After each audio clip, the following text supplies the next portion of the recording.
Theo Von might be known for his wild stories, offbeat humor, and unpredictable punchlines. But behind the mullet and the madness, there's a whole lot of heart. And thank you for all your beautiful work over the years. It's been nice to witness and consume as just a regular person in the world. Oh, man. Thank you. You're very sincere. It's very nice and refreshing and also slightly uncomfortable. Yeah, sorry. No, don't. I know you're married, so I'll keep it just as sincere. You know, we won't get physically sincere because that can be, it's outlawed. In a world that often moves too fast and feels too fake, Theo has a way of cutting through the noise with raw honesty, strange wisdom, and a kind of southern soul you don't come across too often. This video isn't about the laughs, it's about the man behind them. These are Theo Von's most heartfelt moments, the stories, the struggles, and the quiet truths that remind us why people connect with him so deeply. Letting it fly, but there was a time last year and I just had a prayer where I was like, I want to be happy, I want to travel, and I want to meet people. And God answered me like crazy. Like, really? Yeah. Wow. And you really were praying that? Yeah. No, he humbled me for sure. Wow, man. That's powerful, huh? Yeah, no, power in prayer. Yeah, I believe that too, man. 100%. Yeah, thanks for saying that. It's important. And you were to pray, you were thinking, this is my prayer, this is what I would like. Yeah, I didn't know it was streaming. Streaming came out of randomness. That wasn't like directly after. I just remember that prayer was like that was like my turning point. Yeah. It's like, put your eyes on the Lord, brother. Yeah. Hey, I'm looking for the Lord. I always am, you know? And I'll say, I'm looking for the Lord. And somebody told me, hey, the Lord ain't lost. Yeah. Homie, you know? True that, brother. Follow the light. I have a question for your dad. Can I ask your dad a question? Sure. Okay. Nick, so is it hard to know when to push Chris and motivate him and know when to, is it hard to know what his capabilities truly are? Is it hard to know when he's being earnest about if he's too tired or not? Like, I could imagine that might be tough to kind of know. Has that been interesting to learn? Great question, because he has learned how to manipulate all of us. My man. He has learned when he wants something, how to actually put on an act. And so at first, when he hit that wall, I would think, oh, he's done. But then I started to test him a little bit, and I realized that was an act and that he could keep going. And so it was a learning experience. And I've learned how to help him mentally overcome a lot of what's going on in order to help him build a strong mental attitude that helps him fight through. Because as you can imagine, everything I've been told, Iron Man is 90% mental. The body can handle so much more than the mind can handle. So a lot of the training was mental. It was teaching him how to overcome that mental pain that hits you. And so for him, tired is pain. And so I had to learn how to figure out when that was real, when it wasn't, how to deal with it. And it's been a fascinating journey the last year, teaching him mental toughness. He is as mentally tough as anybody you're ever going to meet now. Wow. What he had to go through to do that Ironman, he essentially went from a 14-mile sprint, which is, what a lot of people start out with, to a 140-mile Ironman in about 10 months, which is unbelievable. And he did it with all kinds of obstacles, including that he can't ride aero, right, which is in a downward position, which is about 30% more efficient than the average person. He can't ride with clip-ons on his feet. He has to ride with flat, which is another 30%. And then he crashed his bike in the middle of the race, so he had to stand up with the blood and the pain. He got bit by fire ants, and so his legs were all swollen up throughout the whole thing. All of that is about mental toughness. Physically, he was beat up and bruised and everything. And when he wanted to quit at every stage, he just got tougher and tougher. And at mile 13, as he said, when every bone in his body, every muscle ached, everything told him to quit, he just toughened up. And mentally, the whole year was about teaching him mentally how to overcome those obstacles. And now I know that he can handle anything in life because mentally, doesn't matter what hits him, he's never going to quit. He knows how to fight through it.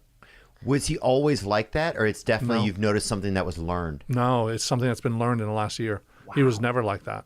It's been, and that's the good news, right? For anybody, is that you can learn mental toughness. He learned mental toughness in the last year. You must be so proud of him, huh? I think he's amazing. Every day he just surprises me by how tough he is, how resilient he is, how much he learns, and what a great attitude he has in terms of what he does. And what I've noticed, the greatest thing of all is the impact he's having on other people. Love you, baby. Yeah, me too. He's changing man. lives, man. He's showing people like me and my wife who were devastated when he was first diagnosed with Down syndrome. For 20 years, we thought he couldn't do anything. Now, what he's showing the world is that there's a whole world of possibilities out there. So, yeah, I'm proud of him, but I'm just so excited about the mission he has to make a difference in the world and to help others like him and like us.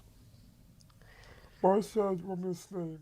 Chris, right It there. You don't is. mind me getting Yeah, you're right, huh? Sometimes there's nothing else to do on the road but go to Walmart. My daughter wanted to do this. Oh, yeah. And she started this 5-6 years ago at a local bar in White House, Tennessee with her aunt, where they would just pick them up from the bar staff and people, and she'd go give away 20, 30 toys. She was doing this at 9 years old. This was her thought.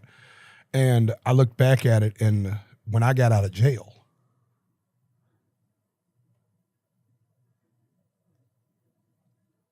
give me a second.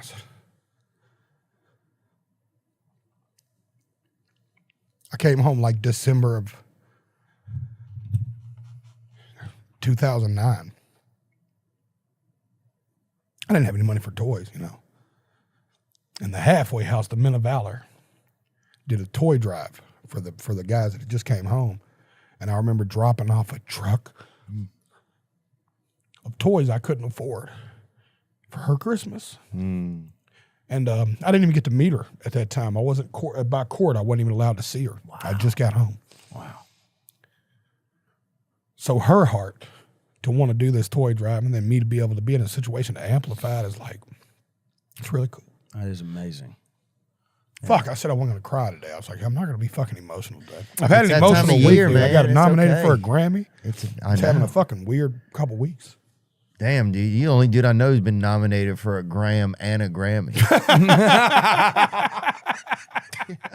And I remember I used to like, What a loser, huh? oh, a piece Sorry of to shit. say that about your No, dad, he but died that's fucking of lame. piece of shit, dude. He died of cancer. But anyways, He's dying of cancer now? yeah, he died of cancer. Yeah, fucking, hell. Probably from the hate inside of him building up. Yeah. I hate to say that. I know it's your father. He was just drugs, dude. Lots of drugs, pain pills. Why I don't do drugs? So I remember like I used to sit there and just kind of like hug my mom's leg in the kitchen. Mhm. Like we had this little nook, and she would like go in the nook, and I would just sit there like all night long, by like the feet of my mom, and my dad like, oh, I'm gonna fucking kill you and this and that. And I'll never forget, like he would talk about like burning her face with acid. And mind you, I'm in elementary school. Right? So like, So that's a lot of responsibility then you feel probably just to like take care of your mom. oh yeah. No, he'd always tell her that like if you cheat on me, and she probably was cheating on him. If you cheat on me, I'm gonna like cut you up and put you in a bottle of acid and bury you. So now you fast forward this, like I don't go to school. I'm up till 3 a.m. And I couldn't stay awake in school. Like, so like I remember I was like in second grade, and I kept falling asleep at my desk, and my teacher took my desk away from me, and she made me like stand up. And so I'm like, fuck you, being a little kid, I just went and fell asleep on the ground. And mind you, like the school system's like, oh, Sean, like he's just a bad kid. They don't realize I'm up till 3 o'clock in the Right. morning. Like, late. I mean, fuck, dude. I remember It's hard to stay up late and learn. dude, I remember like laying in bed. Like I remember I stopped believing in God, man. Like fucking, like I had fucking, it's crazy shit, dude. Crazy shit, man. Yeah. It's okay, man. It's a lot of that sad, dude. I used to be scared at night. Like, I used to stand up. Like, I heard when I was a kid that like, if you peed around like animals could pee somewhere that other animals wouldn't come. You know what I'm talking about? You know what I'm talking about? Huh? Yeah, man. I got it. Have you ever heard that? Yeah, I'm sorry, bud. So, man. I'm sorry, buddy. That's all good, dude.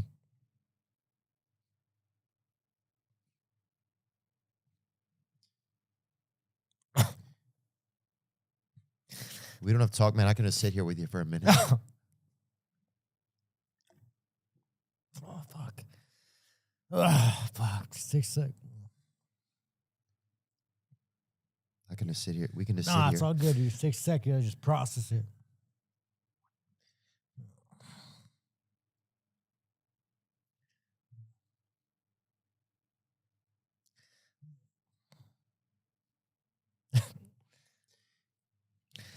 I think it's one of the hard things that people don't understand, like trauma, you know? Yeah.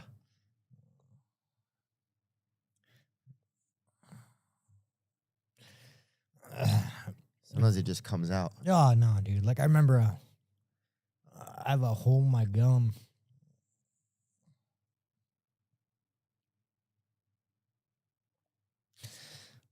Yeah, when I was a kid, I used to scratch my gum and I have a hole in my gum. You know, Just from being nervous and stuff? nah, just anxiety, you know? Yeah. Yeah, even to this day. Yeah. I mean, the day, dude, like, I'm a grown ass man.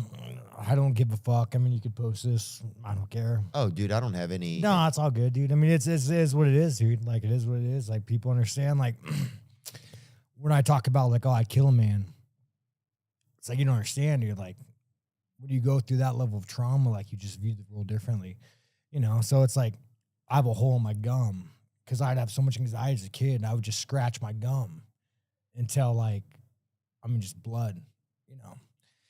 And, you know, you're in pre-elementary school. You don't know why you're doing it. Yeah. Yeah, fucking A. I mean, I remember, like, you know, like, you don't even know what it is when you're a kid. When you're really talking about suicide, like, being a little kid, like, laying in bed, like, just, like, man, I'm done with this shit. You know, like, there can't be a God. No, it makes me sad. Yeah, it's fucked up, dude. No, it just makes me sad that a kid has to feel that way, you know? Yeah, so, like, Any kid. whenever Dreykus goes on there and, like, he jokes about that shit, Right. it's like, dude, you have no idea. Yeah, I mean, and this is, like, as a comedian,